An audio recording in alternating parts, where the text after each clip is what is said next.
আমি আপনাদের জন্য এই চমৎকার জব সার্কুলার নিয়ে হাজির হয়েছি। আশা করি সমস্ত ডিটেলস দেখবেন, বুঝবেন এবং একে একে আবেদন করবেন। কারণ আমি আপনাদের তার মেইন সার্কুলার থেকে সমস্ত ডিটেলস জানিয়ে দিচ্ছি। এবং এই সার্কুলারটি দেখার সাথে সাথেই আপনি যদি মনে করেন এই জবের কোয়ালিটি সম্পর্কে অর্থাৎ কোয়ালিফাই সম্পর্কে আপনার কোয়ালিফাইডের সাথে মিলে যায়, তাহলে অবশ্যই আবেদন করে ফেলবেন। সেই সাথে বলবো, আপনি যদি এই চ্যানেলে নতুন হয়ে থাকেন তাহলে অবশ্যই চ্যানেল সাবস্ক্রাইব করে পাশে থাকা বেল বাটনে প্রেস করে সঙ্গেই রাখুন। আমি আপনাদের জন্য রেগুলার জব সার্কুলার প্রোভাইড করছি এবং এই জবের সমস্ত ডিটেলস জানিয়ে দেবো। ভিডিওটি বড় হতে পারে, একটু স্কিপ করবেন না। যেহেতু এটি একটু গভর্নমেন্ট জব সেহেতু একটু বড়ই হতে পারে। আর একা একা আবেদন করতে পারবেন, সমস্ত ডিটেলস দেখিয়ে দিব প্রসিডিউর পর্যন্ত। তো চলুন এই জবে কি রয়েছে ডিটেলস জানিয়ে দিচ্ছি। এই জবটি তারা প্রোভাইড করেছে 12 ফেব্রুয়ারি 2025 খ্রিস্টাব্দ। নিয়োগ বিজ্ঞপ্তিতে যা থাকছে স্বাস্থ্য সেবা বিভাগ, স্বাস্থ্য ও পরিবার কল্যাণ মন্ত্রণালয়ের নিয়োগ বিজ্ঞপ্তি পদের সময়ে সরাসরি নিয়োগের জন্য পদের পাশে বর্ণিত শর্তে প্রকৃত বাংলাদেশ নাগরিকের নিকট হতে দরখাস্ত আহ্বান করা যাচ্ছে। এখানে পদের নাম, বেতন স্কেল যা থাকছে 2015 অনুযায়ী। তাছাড়া সর্বোচ্চ বয়সসীমা থাকছে, পদের সংখ্যা থাকছে শিক্ষাগত যোগ্যতা ও অভিজ্ঞতা। এখানে 60 মুদ্রাক্ষরিক কাম কম্পিউটার অপারেটর পদের জন্য 11,000 থেকে 26,590 টাকা, গ্রেড 13 অনুযায়ী লোক নিয়োগ নিচ্ছেন। সর্বোচ্চ বয়সসীমা মধ্যে থাকছে অনূর্ধ্ব 32 বছর, তবে বিভাগীয় প্রার্থীর ক্ষেত্রে বয়সসীমা 40 বছর পর্যন্ত শিথিলযোগ্য। 16টি পদে লোক নিয়োগ নিচ্ছেন। কোনো স্বীকৃত বিশ্ববিদ্যালয় হতে স্নাতক বা সমানের ডিগ্রি থাকলে আবেদন করতে পারছেন। তাছাড়া কম্পিউটার প্রশিক্ষণপ্রাপ্ত এবং কম্পিউটার ওয়ার্ড প্রসেসিং সহ ইমেল ও ফ্যাক্স পরিচালনার দক্ষতা ও অভিজ্ঞতা থাকতে হবে। 60 লিপিতে সর্বনিম্ন গতি প্রতি মিনিটে ইংরেজিতে 70 শব্দ এবং বাংলায় 45 শব্দ হতে হবে। কম্পিউটার মুদ্রাক্ষরের সর্বনিম্ন গতি প্রতি মিনিটে ইংরেজিতে 30 ও বাংলায় 25 শব্দ। তাছাড়া থাকছে অফিস সহকারী কাম কম্পিউটার মুদ্রাক্ষরিক। এখানে 9,300 থেকে 22,490 টাকা, গ্রেড 16 অনুযায়ী স্যালারি প্রোভাইড করছেন। এখানে অনূর্ধ্ব 32 বছর, তবে বিভাগীয় প্রার্থীর ক্ষেত্রে বয়সীমা 40 বছর পর্যন্ত শিথিলযোগ্য। তবে 27টি পদে লোক নিয়োগ নিচ্ছেন। কোনো স্বীকৃত বোর্ড হইতে উচ্চ মাধ্যমিক সার্টিফিকেট বা সমানের পরীক্ষা উত্তীর্ণ, কম্পিউটার প্রশিক্ষণপ্রাপ্ত এবং কম্পিউটার ওয়ার্ড প্রসেসিং সহ ইমেল ও ফ্যাক্স পরিচালনার দক্ষতা ও অভিজ্ঞতা থাকতে হবে। তাছাড়া কম্পিউটার মুদ্রাক্ষরের সর্বনিম্ন গতি প্রতি মিনিটে ইংরেজিতে 20 শব্দ ও বাংলায় 20 শব্দ হতে হবে। এখানে অফিস সহায়ক পদের জন্য লোক নিয়োগ নিচ্ছেন। 8,250 টাকা থেকে 20,010 টাকা পর্যন্ত, গ্রেড 20 অনুযায়ী স্যালারি প্রোভাইড করছেন। এখানে 18 থেকে 32 বছর পর্যন্ত 44টি পদে লোক নিয়োগ নিচ্ছেন। তবে শিক্ষাগত যোগ্যতার মধ্যে রয়েছে কোনো স্বীকৃত বোর্ড হতে মাধ্যমিক স্কুল সার্টিফিকেট বা সমান পরীক্ষায় উত্তীর্ণ হলে হবে, অর্থাৎ এসএসসি বা এইচএসসি পাশ হলে আবেদন করতে পারছেন। আমি বলবো, আপনি যদি গভর্নমেন্ট জব করার জন্য ইচ্ছুক হয়ে থাকেন তাহলে এই সার্কুলারটি দেখে সাথে সাথে আবেদন করে ফেলবেন। শুধুমাত্র আপনাদের জন্য এত সুন্দর চমৎকার সার্কুলার তারা প্রোভাইড করেছে এবং সকল জেলা থেকে আবেদন করতে পারছেন। আবেদন করার নিয়মাবলীর মধ্যে যা থাকছে আবেদন ফর্ম পূরণ এবং পরীক্ষা অংশগ্রহণের জন্য নিম্নবর্ণিত শর্তাবলী অবশ্যই অনুসরণ করতে হবে। সকল জেলার প্রার্থীগণ আবেদন করতে পারবেন। 1/2/2025 তারিখে প্রার্থীর বয়স 18 থেকে 32 বছর হতে হবে, তবে বয়স প্রমাণের ক্ষেত্রে অ্যাফিডেভিট গ্রহণযোগ্য নয়। সকল সরকারি, আধা সরকারি ও স্বায়ত্তশাসিত প্রতিষ্ঠানে চাকরিরত প্রার্থীদের অবশ্যই যথাযথ কর্তৃপক্ষের অনুমতিক্রমে আবেদন করতে হবে। তবে চাকরিরত প্রার্থীদের সকল শর্ত পূরণ সাপেক্ষে আবেদনপত্র পূরণের সময় ডিপার্টমেন্টাল ক্যান্ডিডেট এর অপশনে সিলেক্ট করতে হবে। অন্যদের ক্ষেত্রে এই শর্ত প্রযোজ্য নয়। তবে সকল চাকরিরত প্রার্থীকে মৌখিক পরীক্ষার সময় নিয়োগকারী কর্তৃপক্ষ কর্তৃক অনাবৃত্তি ছাড়পত্রের মূল কপি জমা দিতে হবে। আমি আপনাদের জন্য সমস্ত ডিটেলস প্রোভাইড করছি। বুঝতে সমস্যা হলে অবশ্যই আমাকে কমেন্ট বক্সে নক করবেন ইনশাল্লাহ। তাছাড়া নিয়োগের ক্ষেত্রে সরকারের বিদ্যমান বিধিবিধান এবং পরবর্তীতে এ সংক্রান্ত বিধিবিধানের কোনো সংশোধন হলে তা অনুসরণ করা হবে। যেমন মৌখিক পরীক্ষার সময় প্রার্থীদের অবশ্যই নিম্নবর্ণিত সনদসমূহের মূল কপি প্রদর্শন করতে হবে। যেমন সকল শিক্ষাগত যোগ্যতা, অভিজ্ঞতা, নাগরিক চারিত্রিক ও সকল প্রকারের প্রশিক্ষণের সনদ, উপরোল্লিখিত অ্যাপ্লিকেশন ফর্ম সহ সকল কাগজপত্রের এক সেট সত্যায়িত ফটোকপি দাখিল করতে হবে। মুক্তিযোদ্ধা, শহীদ মুক্তিযোদ্ধা ও বীরাঙ্গনা সন্তানদের ক্ষেত্রে প্রমাণিক হিসেবে সরকারের সর্বশেষ নির্দেশনা মোতাবেক উপযুক্ত কর্তৃপক্ষ কর্তৃক প্রদত্ত সনদ দাখিল করতে হবে। তাছাড়া ক্ষুদ্র নৃগোষ্ঠীর কোটার আবেদনকারীদের ক্ষেত্রে উপযুক্ত কর্তৃপক্ষ কর্তৃক প্রদত্ত সনদ দাখিল করতে হবে। শারীরিক প্রতিবন্ধী ও তৃতীয় লিঙ্গের কোটার আবেদনকারীদের ক্ষেত্রে উপযুক্ত কর্তৃপক্ষ কর্তৃক প্রদত্ত সনদ দাখিল করতে হবে।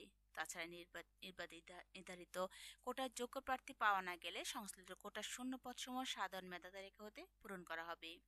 আমি আপনাদের জন্য আবারও জানিয়ে দিচ্ছি, কারণ কোনো কিছু মিসিং হলে বা কোনো কিছু সমস্যা হলে যেন পরবর্তীতে সমাধান করতে না হয় বা পরবর্তীতে দৌড়াদৌড়ি করতে না হয়, এজন্য আমি ডিটেলস আবারও জানিয়ে দিচ্ছি কী কী কাগজপত্রগুলো সঙ্গে নিতে হবে। সকল জেলার প্রার্থীগণ আবেদন করতে পারবেন।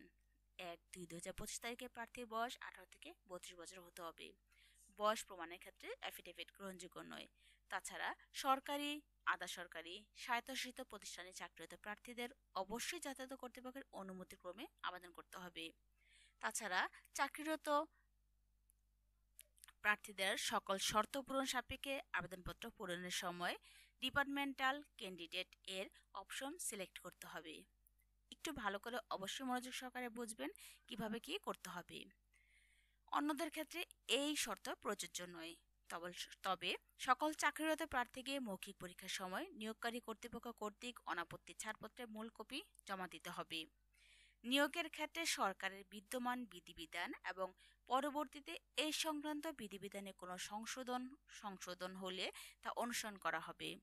তাছাড়া মৌখিক পরীক্ষার সময় প্রার্থীদের অবশ্যই নিম্নলিখিত সনদপত্র সমূহের মূল কপি প্রদর্শন করতে হবে, যেমন সকল শিক্ষাগত যোগ্যতার অভিজ্ঞতা, সকল শিক্ষাগত যোগ্যতা, অভিজ্ঞতা, নাগরিকত্ব, চারিত্রিক ও সকল প্রকার প্রশিক্ষণের সনদ ও পূরণকৃত অ্যাপ্লিকেশন ফর্ম সহ সকল কাগজপত্রের এক সেট সত্যায়িত ফটোকপি দাখিল করতে হবে। তাছাড়া মুক্তিযোদ্ধা, শহীদ মুক্তিযোদ্ধা ও বীরাঙ্গনা সন্তানদের ক্ষেত্রে প্রমাণিক হিসেবে সরকারের সর্বশেষ নির্দেশনা মোতাবেক উপযুক্ত কর্তৃপক্ষ কর্তৃক প্রদত্ত সনদ দাখিল করতে হবে।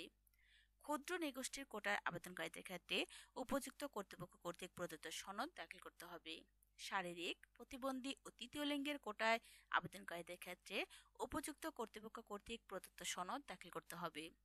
তবে নির্ধারিত কোটার যোগ্য প্রার্থী পাওয়া না গেলে সংশ্লিষ্ট কোটার শূন্য পদসমূহ সাধারণ মেধা তালিকা হতে পূরণ করা হবে। এখানে আবেদনপত্র পূরণ সংক্রান্ত শর্তাবলীর মধ্যে যা থাকছে: পরীক্ষায় অংশগ্রহণে ইচ্ছুক প্রার্থীগণ hsd.teletalk.com.bd ওয়েবসাইটে আবেদনপত্র পূরণ করবেন। এছাড়া ফরম জমাদানের নির্দেশনাবলী এবং অন্যান্য প্রযোজ্য শর্ত ও তথ্যাবলী সহ পূর্ণাঙ্গ নিয়োগ বিজ্ঞপ্তি স্বাস্থ্যসেবা বিভাগের ওয়েবসাইট www.hsd.gov.bd পাওয়া যাবে। তবে আবেদনের সময়সীমা নির্ভরভাবে যা থাকছে: অনলাইনে আবেদনপত্র পূরণ ও পরীক্ষায় ফি জমাদান শুরুর তারিখ ও সময় হচ্ছে 16-2-2025 তারিখ হতে সকাল 10টা এবং আবেদনের শেষ তারিখ হচ্ছে 15-3-2025 তারিখ বিকেল 5টা পর্যন্ত। তাছাড়া উক্ত সময়সীমার মধ্যে ইউজার আইডি প্রাপ্ত প্রার্থীগণ অনলাইনে আবেদনপত্র সাবমিটের সময় থেকে পরবর্তী 72 ঘন্টার মধ্যে SMS এ পরীক্ষার ফি জমা দিবেন। তাছাড়া অনলাইনে আবেদনপত্র তার রঙিন ছবি, দৈর্ঘ্য হতে হবে 300 এবং প্রস্থ হতে হবে 300 পিক্সেল ও স্বাক্ষর হচ্ছে দৈর্ঘ্য 300 এবং প্রস্থ 80 পিক্সেল স্ক্যান করে নির্ধারিত স্থানে আপলোড করবেন। তবে ছবির সাইজ সর্বোচ্চ 100 কেবি ও স্বাক্ষরের সাইজ সর্বোচ্চ 60 কেবি হতে হবে। অনলাইন আবেদনপত্রে পূরণকৃত তথ্যে যেহেতু পরবর্তী সকল কার্যক্রমে ব্যবহৃত হবে, সেহেতু অনলাইনে আবেদনপত্র সাবমিট করার পূর্বেই পূরণকৃত সকল তথ্যের সঠিকতা সম্পর্কে প্রার্থী নিজে শতভাগ নিশ্চিত হবেন। প্রার্থী অনলাইনে পূরণকৃত আবেদনপত্রের একটি প্রিন্ট কপি পরীক্ষা সংক্রান্ত যে কোনো প্রয়োজনে সহায়ক হিসেবে সংরক্ষণ করবেন এবং মৌখিক পরীক্ষার সময় এক কপি জমা দিবেন। এখানে SMS প্রেরণের নিয়মাবলী ও পরীক্ষার ফি প্রদান করবেন যেভাবে: অনলাইন আবেদনপত্র অ্যাপ্লিকেশন ফর্ম যথাযথভাবে পূরণ করে নির্দেশনা মতে ছবি এবং সিগনেচার আপলোড করে আবেদনপত্র সাবমিট করা সম্পন্ন হলে কম্পিউটারে ছবি সহ অ্যাপ্লিকেশন প্রিভিউ দেখা যাবে। নির্ভুলভাবে আবেদনপত্র সাবমিট সম্পন্ন করা প্রার্থী একটি ইউজার আইডি, ছবি এবং স্বাক্ষরযুক্ত একটি অ্যাপ্লিকেন্ট কপি পাবেন। এখানে উক্ত অ্যাপ্লিকেন্ট কপি প্রার্থী প্রিন্ট অথবা ডাউনলোড করে সংরক্ষণ করবেন। অ্যাপ্লিকেন্ট কপিতে একটি ইউজার আইডি নম্বর দেওয়া থাকবে এবং ইউজার আইডি নম্বর ব্যবহার করে প্রার্থী নিম্নোক্ত পদ্ধতিতে যে কোনো টেলিটক প্রিপেইড মোবাইল নম্বরের মাধ্যমে 2টি SMS করে পরীক্ষা ফি বাবদ 1 ও 2 নং ক্রমিকের জন্য 100 টাকা মাত্র এবং টেলিটকের সার্ভিস চার্জ 12 টাকা সহ মোট 112 টাকা 3 নং ক্রমিকের জন্য 50 টাকা, টেলিটকের সার্ভিস চার্জ 6 টাকা সহ 56 টাকা এবং অনগ্রসর নাগরিকদের ক্ষেত্রে সকল পদের জন্য 50 টাকা, টেলিটকের সার্ভিস চার্জ 6 টাকা সহ 56 টাকা অনধিক 72 ঘন্টার মধ্যে জমা দিবেন। বিশেষভাবে উল্লেখ, অনলাইন আবেদনপত্রের সকল অংশ পূরণ করে সাবমিট করা হলেও পরীক্ষার ফি জমা না দেওয়া পর্যন্ত অনলাইন আবেদনপত্র কোনো অবস্থাতেই গৃহীত হবে না। এখানে SMS HSD space user ID লিখে সেন্ড করবেন 16222 নম্বরে। এক্সাম্পল হিসাবে HSD ABCD আর রিপ্লাই আসবে অ্যাপ্লিক্যান্ট নেম, আপনার টাকা will be charged at application fee, your pin number এখানে দিবেন, তারপরে পি করবেন, তারপর টাইপ করবেন HSD space yes space pin and send করবেন 16222 নম্বরে। তারপর এখানে দ্বিতীয় SMS আসবে। আশা করি সমস্ত কিছু বুঝতে পারবেন। আমি আপনাদের জন্য এই সার্কুলার লিঙ্কটি প্রোভাইড করব, যাতে করে সমস্ত ডিটেলস আরও একা একা দেখে বুঝে আবেদন করতে পারেন। তাছাড়া আরও যা থাকছে, প্রবেশপত্র প্রাপ্তির বিষয়টি হচ্ছে hsd.teletalk.com.bd অথবা স্বাস্থ্যসেবা বিভাগের ওয়েবসাইট www.hsd.gov.bd এবং প্রার্থীর মোবাইল ফোনে SMS এর মাধ্যমে শুধুমাত্র যোগ্য প্রার্থীদের যথাসময়ে জানানো হবে। অনলাইন আবেদনপত্রে প্রার্থীর প্রদত্ত মোবাইল ফোনের পরীক্ষা সংক্রান্ত যাবতীয় যোগাযোগ সম্পূর্ণ করা হবে।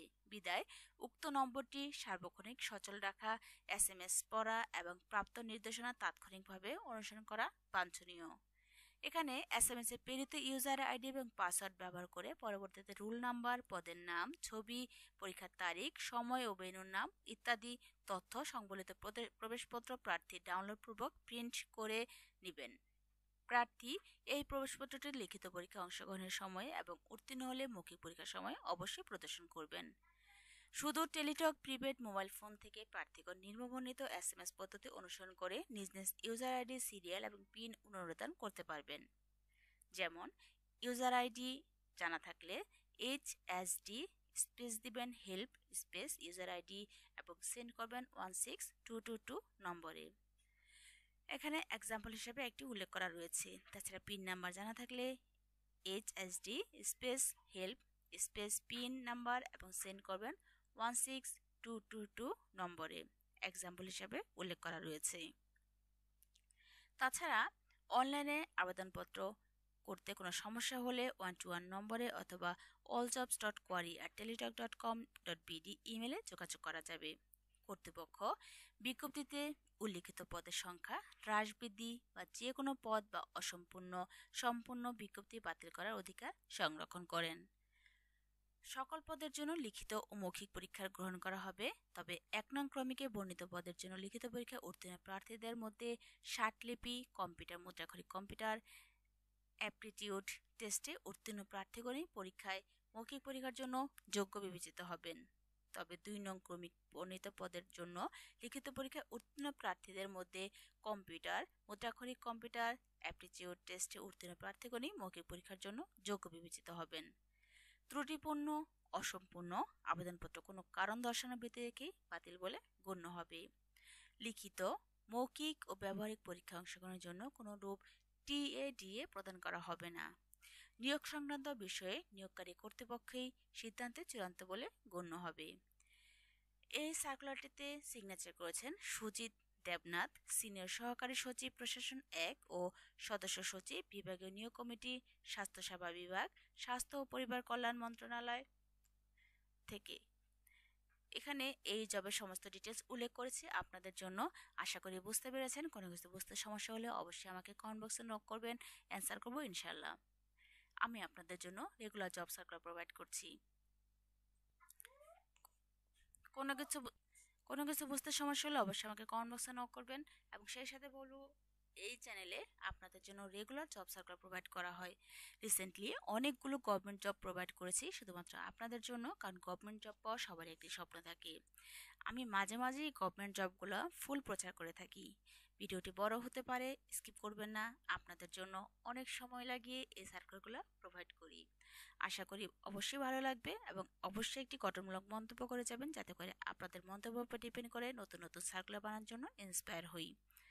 আমি আপনাদেরকে বলবো এই সার্কুলারটি দেখে সাথে সাথে আবেদন করে ফেলবেন যদি আপনার এখানে কোয়ালিফাইয়ের সাথে ম্যাচ হয়ে যায় আর গভর্নমেন্ট জব করার জন্য যদি ইচ্ছুক হয়ে থাকেন। কারণ এসএসসি পাশে এইচএসসি পাশে অনেক চমৎকার সার্কুলারটি প্রোভাইড করেছে। এখানে অভিজ্ঞতা ছাড়াও জবে অ্যাপ্লাই করতে পারছেন, মুক্তিযোদ্ধার সন্তানরাও আবেদন করতে পারছেন। তাছাড়া এই লিঙ্কের মাধ্যমে আপনারা ওয়েবসাইটে প্রবেশ করবেন। আমি আপনাদের সুবিধার জন্য ভিডিও ডিসক্রিপশন বক্সে এই ওয়েবসাইটের লিঙ্কটি প্রোভাইড করব। আশা করি বুঝতে পেরেছেন। তারপর যদি কোনো কিছু বুঝতে সমস্যা হয়ে থাকে অবশ্যই একটি মন্তব্য করবেন এবং আমি বলবো এই সার্কুলারটি দেখার সাথে সাথে আপনার ফ্রেন্ড সার্কুলের মাঝেও শেয়ার করে দিবেন, কারণ আপনার একটি শেয়ারের মাধ্যমে অন্যজনের উপকার হতে পারে। আশা করি ভালো লেগেছে এবং পরবর্তী ভিডিও দেখার জন্য চ্যানেলটি সাবস্ক্রাইব করে রাখবেন, লাইক শেয়ার কমেন্টস করবেন এবং গঠনমূলক মন্তব্য করবেন এবং অবশ্যই নোটিফিকেশনগুলো অন করে রাখবেন যাতে করে নোটিফিকেশন দেখে পরবর্তী ভিডিও আসার সাথে সাথেই দেখতে পারেন। কারণ আমি আপনাদের জন্য সবসময় নতুন নতুন সার্কুলার দেওয়ার চেষ্টা করি। আশা করি কোনো কিছু বুঝতে সমস্যা হয়নি এবং ফুল প্রসেস বুঝতে পেরেছেন। আমি আপনাদের জন্য আর তাছাড়া আপনি যদি একা একা আবেদন করতে না পারেন তাহলে বলবো ভালো একটি কম্পিউটার দোকানে যাবেন যেখান থেকে তারা রেগুলার জবের জন্য অ্যাপ্লাই করে থাকে। আমি আপনাদেরকে রেগুলার বলে থাকি বিডি জবস একটি পারফেক্ট অ্যাকাউন্ট ক্রিয়েট করার জন্য, কারণ বিডি জবস যদি একটি পারফেক্ট অ্যাকাউন্ট ক্রিয়েট করা থাকে তাহলে আপনি ওইখান থেকে জবের জন্য আবেদন করতে পারছেন। আর বিডি জবসে পারফেক্ট অ্যাকাউন্ট ক্রিয়েট করা থাকলে আপনাকে জবের জন্য আবেদন করতে হবে না। যাদের কোম্পানিতে এমপ্লয়ি লাগবে, যাদের কোম্পানিতে লোক লাগবে, তারাই আপনাকে হায়ার করে নেবে এখান থেকে। তো সমস্ত ডিটেলস জানিয়ে দিলাম। তারপর আর কিছু বুঝতে চাচ্ছেন কিনা আমি জানি না, অবশ্যই একটি গঠনমূলক মন্তব্য করবেন বা কী টাইপের কী রকমের কোশ্চেন আপনাদের রয়েছে অবশ্যই আমাকে জানাবেন। আমি আপনাদের পছন্দ মতো ভিডিও নিয়ে হাজির হব ইনশাআল্লাহ। আপনারা যদি এই চ্যানেলে আরও কিছু দেখতে চান বা আরও কোনো কিছু শুনতে চান, কোনো ব্যাংক ইনফরমেশন চান, ব্যাংক রিলেটেড কোনো কিছু জানতে চান, ফ্রি ফ্রিল্যান্সিং প্রশিক্ষণ কোর্স সম্পর্কে যদি কোনো ধারণা নিতে চান অবশ্যই আমাকে জানাবেন। আমি আপনাদের জন্য ফ্রিল্যান্সিং কোর্স সম্পর্কেও ধারণা নিয়ে নেব, কারণ আমি আপনাদের জন্য ফ্রি ফ্রিল্যান্সিং কোর্স সার্কুলারটিও প্রোভাইড করেছি। এই চ্যানেলে অনেকগুলো ফ্রি ফ্রিল্যান্সিং কোর্সের সার্কুলার প্রোভাইড করা হয়েছে এবং ইনশাআল্লাহ আপনাদের দোয়া ভালোবাসায় সেই সার্কুলারগুলো অনেক অনেক রেসপন্স পেয়েছি। আশা করি আপনাদের জন্য আরও নতুন নতুন সার্কুলার নিয়ে হাজির হব। তো সে পর্যন্ত ভালো থাকবেন, একটি গঠনমূলক মন্তব্য করবেন, গভর্নমেন্ট জব পেতে চাইলে চ্যানেল সাবস্ক্রাইব করে রাখবেন। আমি আপনাদের জন্য গভর্নমেন্ট জবের জন্য আরও একটি চ্যানেল বানাবো, সেখানে শুধুই থাকবে গভর্নমেন্ট জব এবং লিঙ্কটিও প্রোভাইড করবো আপনাদের জন্য যাতে করে সেই চ্যানেলটিও সাবস্ক্রাইব করে রাখতে পারেন। তো প্রশাসন এক অতিশাখা বাংলা সচিবালয়ের এই সার্কুলারটি কেমন লাগলো আমাকে মন্তব্য করে জানাবেন। তাদের ওয়েবসাইট লিঙ্কটিও আমি আপনাদের প্রোভাইড করব। ওয়েবসাইট লিঙ্কটি হচ্ছে www.ssg.gov.bd এবং নিয়োগ বিজ্ঞপ্তি সমস্ত কিছু জানিয়ে দিয়েছি। এখানে কিন্তু আপনারা সকল জেলা থেকে আবেদন করতে পারছেন, কোনো রকম সমস্যা হবে না আশা করি। এবং 18 থেকে 32 বছর হতে হবে বয়সীমা। তার এখানে অনেকগুলো শূন্যপদের জন্য কিন্তু লোক নিচ্ছেন। তাছাড়া আবেদন কিভাবে করবেন, আবেদনের নিয়মাবলীও আপনাদের জানিয়ে দিয়েছি। এখানে অ্যাকাউন্টে কিভাবে কয় তারিখে শুরু, অর্থাৎ 16/2/2025 তারিখে শুরু হবে সকাল 10টা থেকে, শেষ হবে 15/3/2025 তারিখ বিকাল 5টা পর্যন্ত। 72 ঘন্টার মধ্যে কিভাবে এসএমএস প্রোভাইড করবেন, রঙিন ছবির সাইজ কত হবে, প্রস্থ কত হবে, দৈর্ঘ্য কত হবে জানিয়ে দিয়েছি এবং স্বাক্ষরের দৈর্ঘ্য কত হবে, প্রস্থ কত হবে সেটাও স্ক্যান করে কিভাবে করবেন জানিয়ে দিয়েছি। তবে ছবির সাইজ কিন্তু সর্বোচ্চ 100 কেবি ও স্বাক্ষরের সাইজ 60 কেবি হতে হবে। অনলাইনে সবকিছু সাবমিট করতে হবে, তবে অবশ্যই অনলাইনে সবকিছু সাবমিট করার আগে 100বার চেক করে নেবেন কোনো ভুল ইনফরমেশন যেন চলে না যায়। তাদের সাথে কমিউনিকেশন পরে করতে পারছেন না তাহলে আপনার অ্যাপ্লিকেশনটা বাতিল হবে। অ্যাপ্লিকেশন ফর্মটা করার পরে প্রিভিউ বারবার চেক করে নেবেন, দেখে নেবেন, তারপরে অবশ্যই সেটা সাবমিট করে দিবেন। সাবমিট করার পরে আপনার যে এসএমএস আসবে সেই কোডগুলো রেকর্ড রাখবেন এবং অবশ্যই এটা প্রিন্ট করে বের করবেন রঙিন প্রিন্ট, যাতে করে এটা তাদের সাথে নিয়ে যেতে পারেন। তাছাড়া আপনার কোনো সমস্যা হলে 121 নম্বরে কল করতে পারেন। তাছাড়া alljobs.query@teletalk.com.bd ইমেলে করে যোগাযোগ করতে পারেন। ত্রুটিপূর্ণ অসম্পূর্ণ কোনো কারণ দর্শানোর ভিত্তি রেখে বাতিল করলে পারে, তবে লিখিত মৌখিক ব্যবহারিক পরীক্ষা অংশগ্রহণের জন্য কোনো টিএডিএ প্রদান করতে হবে না। নিয়োগ সংক্রান্ত বিষয়ে নিয়োগকারী কর্তৃপক্ষের সিদ্ধান্ত বলে চূড়ান্ত হবে। তো সমস্ত কিছু জানিয়ে দিয়েছে, আশা করি বুঝতে পেরেছেন। কমেন্টস করবেন অবশ্যই। সেই সাথে বলবো আমি আপনাদের জন্য আবারও নতুন জব সার্কুলার নিয়ে হাজির হচ্ছি। সে পর্যন্ত ভালো থাকবেন। আজ এ পর্যন্তই। আল্লাহ হাফেজ।